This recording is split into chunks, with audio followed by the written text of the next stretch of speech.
So at Triangle, we were thinking of ways of how to effect social change on the ground that would impact people's lived realities. And one of the ways we thought about doing this was community theatre, or theatre for social change. It was a discussion that I initially had with COC, but then piloted it first with another funder. And what we did was we took a community where hate crimes have been prevalent, and instead of concentrating on what the typical areas are, the hotspots are, we did this in a more rural setting where men have been predominantly targeted. So at the moment we have a murder case running in series. The person and the safe space of Triangles is located in Bella Vista, which is part of series, and we realized that David, who was murdered, is not the first person to be murdered. He's the third in a relatively small community. So how could we affect social change in that community to get messages across without resorting to IEC materials, for instance, which nobody is going to read? Yes, we have court presence around the court case, and we have pickets and we have protests, but that doesn't really affect social change so much. What does affect change and impact people often is people's own stories.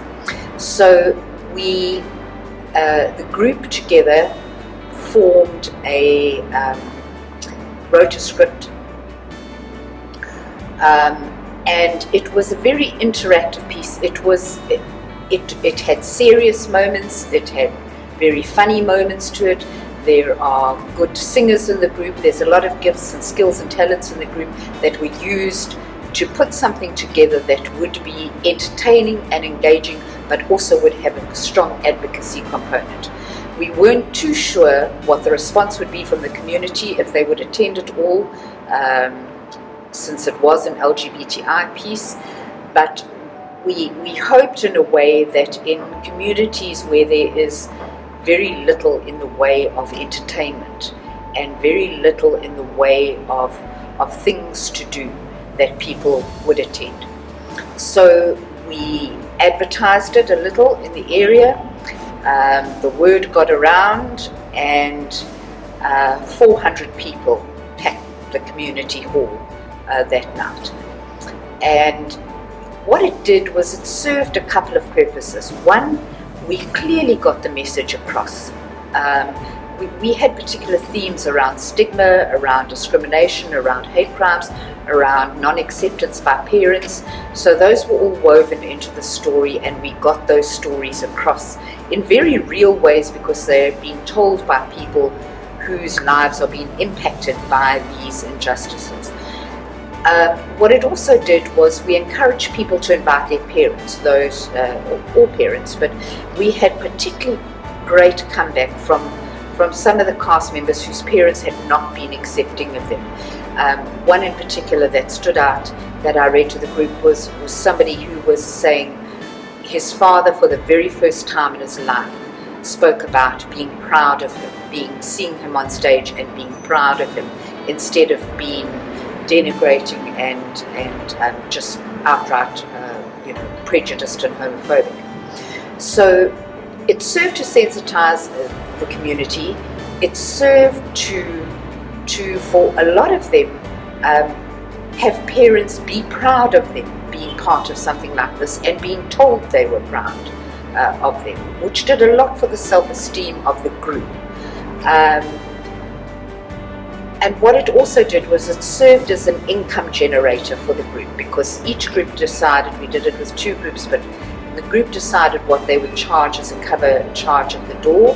There was an interval so they could do food, sell things during interval, and so it served as an income generation project for the group themselves, which was tremendously empowering because it was all up to them, what they wanted to do with it, what they wanted to do in order to raise funds on that night. So it served as a great advocacy tool. It served as a great sensitization tool. And there has been requests now from the community themselves in that area for a second play. And what we realized too is pieces like this can be used for different themes. So you can adapt it and make it about bullying in schools, for example. Hate crimes, non-acceptance by parents, the conflict of spirituality and sexuality. There's no end to the amount of themes that you can have running around a piece like this, and draw in 400 people, in this case, and really get them involved in the story. The audience were very participatory. They were engrossed in the story. If one of the characters was being judged by the reverend, the audience were audible in their protest. And this is a community that have killed 3 gay men. So for us, this is something that has worked extremely well as an advocacy tool.